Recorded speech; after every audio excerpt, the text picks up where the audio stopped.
Cuando uno hace análisis fundamental, maneja datos un tanto complicados. Imaginémonos que en los estados contables aparecen cifras de ingresos, costos de 10.000 millones de dólares, 10.545,3. O sea, son números muy rebuscados. Y la realidad es que se nos hace, a la hora de hacer análisis fundamental, un poco complicado leerlos, manejarlos y con ello tomar información. Es por ello que se usan los ratios o los indicadores. Los ratios lo que hacen es simplificar esa información. Porque, por ejemplo, si yo te dijese que una empresa obtuvo una ganancia neta, la final, de 2,5 millones de dólares y que los ingresos o las ventas fueron de 10 millones de dólares, mucho no me diría eso. Es decir, una empresa obtuvo ingresos por 10 millones de dólares y el resultado neto fue de 2,5 millones de dólares. Esos números no dicen tanto, pero si en cambio yo te dijese que el margen de ganancia fue del 25%, ahí cambia la cosa.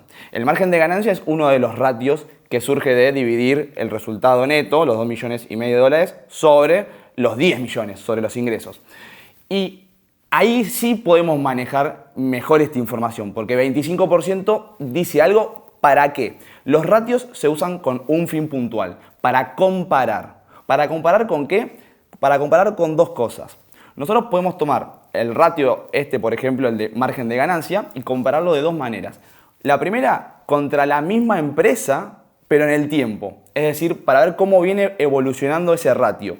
Si, por ejemplo, vemos que hace 3 años el margen de ganancia era del 15%, el año pasado fue del 20%, y este año fue del 25%, bueno, estamos viendo la evolución. Estamos viendo cómo viene mejorando o empeorando la empresa.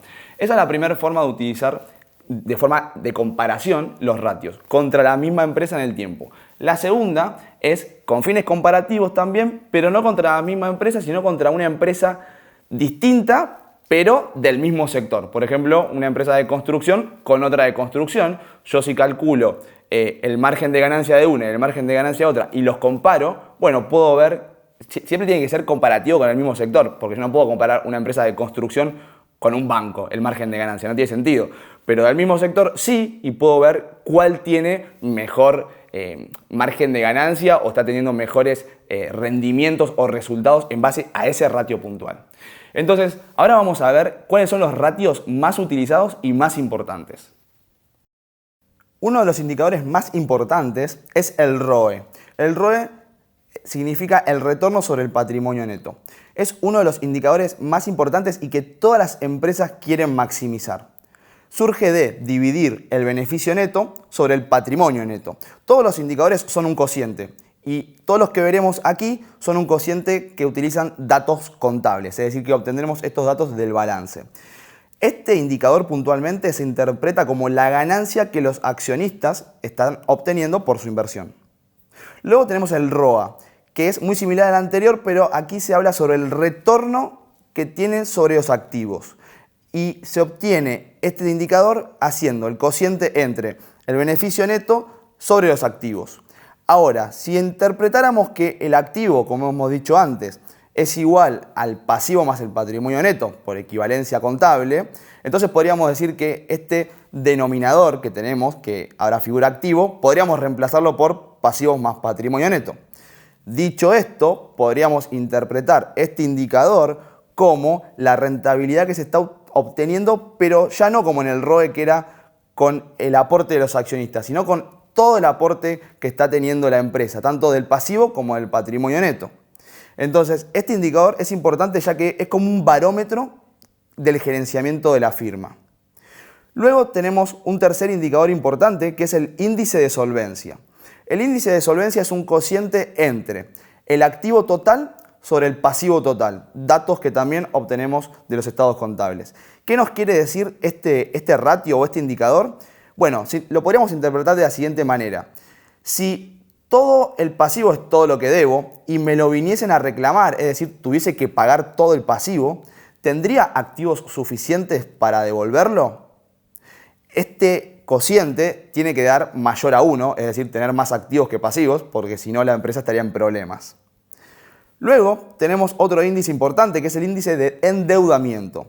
El índice de endeudamiento es un cociente entre el pasivo y el patrimonio neto.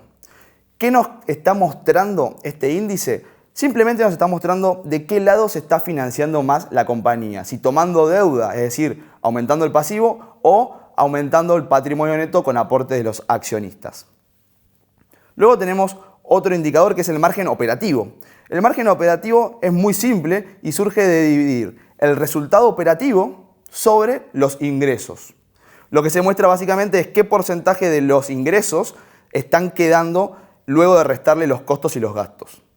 También luego tenemos el margen de ganancia, que es muy similar al margen operativo, pero el margen de ganancia es un cociente entre el resultado neto sobre los ingresos.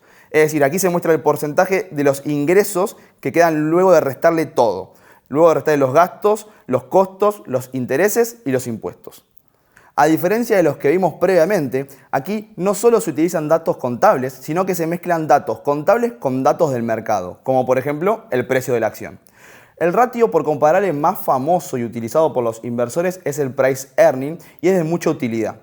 Este indicador nos sirve para identificar qué acción está más barata o cara, siempre utilizando los ratios de manera de comparación, es decir, vamos a agarrar dos empresas muy similares del mismo sector y a calcular sus price earning, en este caso, y en base a los números que nos dé este ratio, lo que nos va a estar diciendo es qué empresa está más barata en cuanto al precio.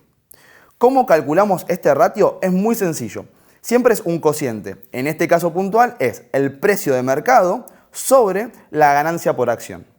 El precio es un dato que tomamos de cualquier portal de cotizaciones o la página de nuestro broker. Ahora, el denominador, la ganancia por acción, ¿cómo la obtenemos?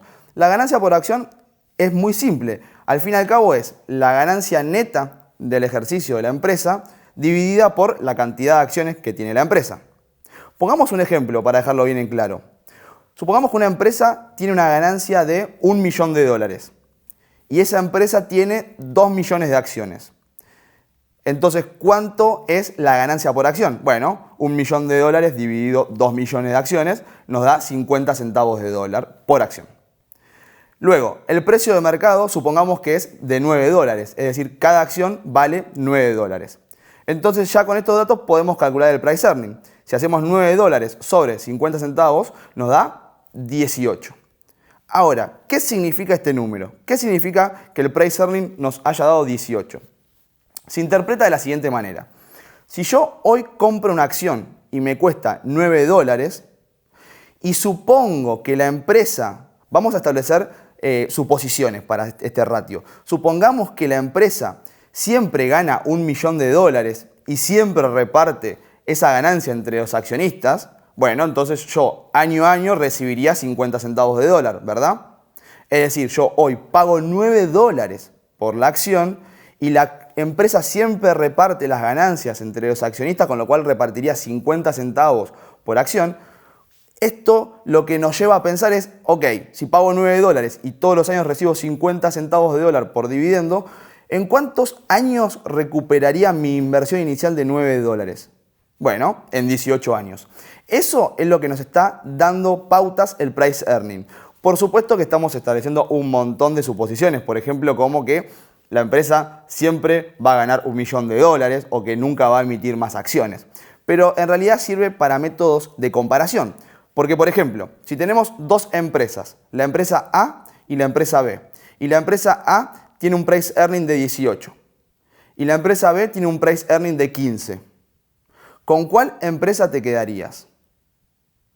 Por supuesto, nos quedaríamos con la que menos price earning tenga, en este caso la de 15, porque significaría que recuperaríamos nuestra inversión inicial más rápido. En realidad lo que nos está diciendo es que la empresa B, en este caso, está más barata teniendo en cuenta la cotización.